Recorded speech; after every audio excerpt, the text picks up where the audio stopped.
Il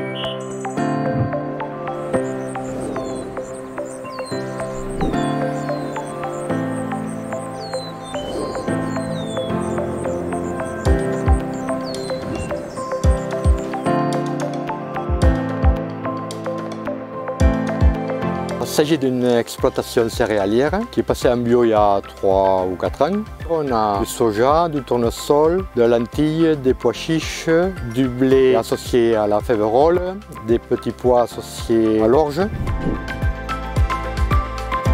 Le problème de la lentille cameline, dans cette parcelle derrière moi, c'est qu'il y a du fol d'avoine. Elle ne supporte aucun passage. Vous la semez, vous revenez avec la moissonneuse. Vous ne pouvez pas passer de hersétrie, de houx, de bineuse, rien. Ça n'a pas un fort développement et du coup, il n'y a que les cimeuses qui peuvent lutter contre les herbes.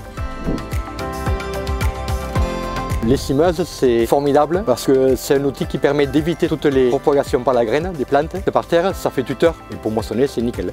Alors le principe de l'écimeuse, c'est de couper toutes les herbes qui dépassent. Ce modèle-là ne fait pas fuir l'herbe devant l'écimeuse. Et du coup, la plante ne se couche pas, elle ne passe pas dessous. Elle est happée par les sections. Et du coup, d'une culture très sale, quand on moissonne, c'est une culture propre. L'écimeuse passe sur les cultures qui le nécessitent. Soit les pois chiches, parce qu'il y a des repousses de tournesol, des chardons. Soit les lentilles, il y a des fol d'avoine, des chardons, des repousses de riz gras. Dans le soja, quand il y a des repousses de tournesol et des chardons aussi. Le passage de l'écimeuse, dans le temps, c'est au moment de la floraison. Et du coup, aucun produit chimique ne pourrait être en action dans ce cas-là. Tandis que là, la culture n'est pas stressée ni rien. Et du coup, ça se passe bien pour la lentille. Alors, au niveau stade, pour passer l'écimeuse, quand les fol d'avoine sont trop hautes, qu'elles sont ligneuses, c'est impossible parce que ça roule autour de l'arbre. Il faut les passer tant qu'elles sont en vert. Et là, quand les graines commencent à sortir, on passe une fois. On repasse une deuxième fois s'il y a des remontées en graines. Si il n'y a pas de remontée, on ne repasse pas.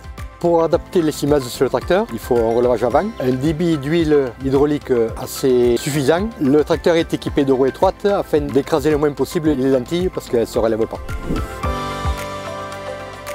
Pour avoir les bonnes conditions au niveau écimeuse, il faut que le sol soit portant. Quand on passe dans le soja, il faut passer dans le sens des arrosages des enrouleurs. Parce que l'arrosage de l'enrouleur n'est pas parfait et du coup la hauteur de plante n'est pas la même. Et il faut que le sol soit nivelé.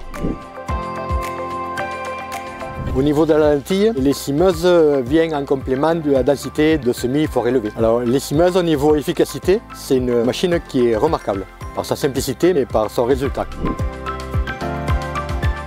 Donc l'écimeuse, c'est un outil qu'on expérimente encore sur la région. C'est une technique qui commence à prendre de la place sur des situations avec des cultures où il y a très peu de solutions chimiques, type les légumineuses à graines. Sur les fol d'avoine, ça permet de gérer toutes les fol d'avoine qui se sont passées au travers du désherbage, soit chimique, soit mécanique, soit qui sont résistantes aux produits phyto. Et sur les chardons, ça apporte l'avantage d'avoir une gestion sur un certain nombre de cultures sur lesquelles on n'a pas de solution chimique.